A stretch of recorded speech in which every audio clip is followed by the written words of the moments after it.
జై శ్రీరామ్. అందరికీ నమస్కారం అండి. వెల్కమ్ టు ధర్మ సందేహాల టీవీ.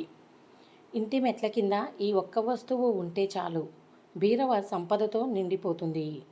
చాలామంది తెలిసి తెలియక కొన్ని పొరపాట్లు చేస్తూ ఉంటారు. అయితే ఇంటి వాతావరణాన్ని సానుకూలంగా మలుచుకోవటానికి ఇంట్లో మెట్ల కింద ఈ ఒక్క వస్తువు ఉంచితే చాలని నిపుణులు చెబుతున్నారు. అలా చేయటం వల్ల ఆర్థిక సమస్యల నుండి ఉపశమనం పొందవచ్చని అంటున్నారు. కుటుంబ సభ్యులందరూ ఆరోగ్యంగా ఉండాలని, డబ్బుకు ఎప్పుడు కొరత ఉండకూడదని అందరూ కోరుకుంటూ ఉంటారు. కానీ కొన్నిసార్లు మనం చేసే కష్టానికి తగ్గ ఫలితాలు లభించవు. కొన్నిసార్లు డబ్బు కొరత ఉంటుంది, కొన్నిసార్లు మానసిక ఒత్తిడి నుండి ఉపశమనం ఉండదు. అటువంటి పరిస్థితుల్లో ప్రజలు వాస్తుశాస్త్రాన్ని ఆశ్రయిస్తారు. వాస్తుశాస్త్ర ప్రకారం ఇంట్లోని ప్రతి మూలకు దాని సొంత ప్రత్యేక శక్తి ఉంటుంది. అది మన జీవితాలపై ప్రత్యక్ష ప్రభావాన్ని చూపుతుంది. ఇంటి వాతావరణాన్ని సానుకూలంగా మార్చుకోవటానికి ఇంట్లో మెట్ల కింద ఈ ఒక్క వస్తువు ఉంచితే చాలని నిపుణులు చెబుతున్నారు. అలా చేయటం వల్ల ఆర్థిక సమస్యల నుండి ఉపశమనం పొందవచ్చని అంటున్నారు. కర్పూరం చాలా పవిత్రమైనది, శక్తివంతమైనది. సాధారణంగా దీనిని పూజలో మాత్రమే ఉపయోగిస్తారు అనుకుంటారు. ఇది ఇంట్లో ప్రతికూల శక్తి వ్యాప్తిని తొలగిస్తుందట.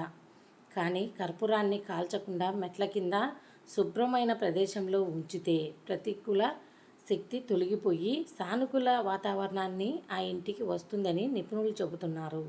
కర్పూరం మెట్ల కింద ఉంచటం వల్ల సంపద పెరుగుతుందని నమ్ముతారు. అలాగే అప్పుల నుండి బయటపడే అవకాశం ఉంటుందంట. కర్పూరం అంటే ఇంట్లో పూజ అయిన తర్వాత హారతి ఇవ్వటం అనుకుంటారు. కాదండి, మీ ఇంట్లో మెట్ల కింద స్పేస్ ఉంటే అక్కడ ప్రతిరోజు శుభ్రమైన ప్రదేశంలో కర్పూరాన్ని స్నానం చేసి పెట్టండి. చాలా మంచి ఫలితాలు వస్తాయట. కర్పూరం తేలికపాటి సువాసన మనసును ప్రశాంతపరుస్తుంది. దీనితో ఇంట్లోని వ్యక్తులు ఒత్తిడి లేకుండా ఉంటారు. వాస్తు దోషాల నుండి విముక్తి పొందుతారు. చాలాసార్లు ఇల్లు కట్టేటప్పుడు కొన్ని చిన్న తప్పులు జరుగుతాయి. అవి తర్వాత వాస్తు దోషాలుగా కారణమవుతాయి. ఈ దోషాలను తొలగించడంలో కర్పూరం సహాయపడుతుంది.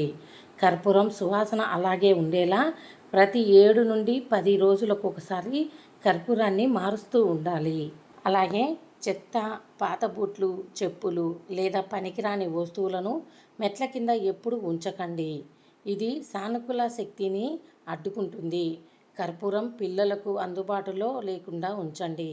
మెట్ల కింద టాయిలెట్ లేదా బాత్రూంలో ఉంటే ఈ పరిష్కారాన్ని ప్రయత్నించవద్దు. ఈ చిన్న పరిష్కారం మీ ఇంటి వాతావరణాన్ని మార్చగలదు. మీరు కూడా ఆర్థిక సమస్యలు ఎదుర్కొంటున్నట్లయితే లేదా ఇంట్లో ఎప్పుడు ఉద్రిక్తత ఉంటే ఈరోజే ఈ సులభమైన పరిష్కారం ట్రై చేయండి. మీ ఇంట్లో మెట్ల కింద బాత్రూమ్ అలాగే టాయిలెట్లు ఉంటే మీరు అస్సలు ఇలా కర్పూరంతో ప్రయోగాలు చేయవద్దు. ఖాళీ ప్రదేశం ఉండి ఆ మెట్ల కింద ఏదైనా చెత్త చెదారం అలాంటివి ఉంటే అవన్నీ తీసేసి శుభ్రమైన కర్పూరాన్ని 7 నుండి 10 కర్పూరాలు పెట్టి 7 నుండి 10 రోజులకు ఒకసారి మారుస్తూ ఉండాలి. అలాగే సువాసన పొయ్యే వరకు ఉంచవద్దు. ఇలాంటి వీడియోస్ మీకు నోటిఫికేషన్గా రావాలంటే మా ఛానల్ని సబ్స్క్రైబ్ చేసి పక్కనే ఉన్న bell button all option press చేయండి. మాలాంటి వాళ్ళకు కూడా సపోర్ట్ చేయండి.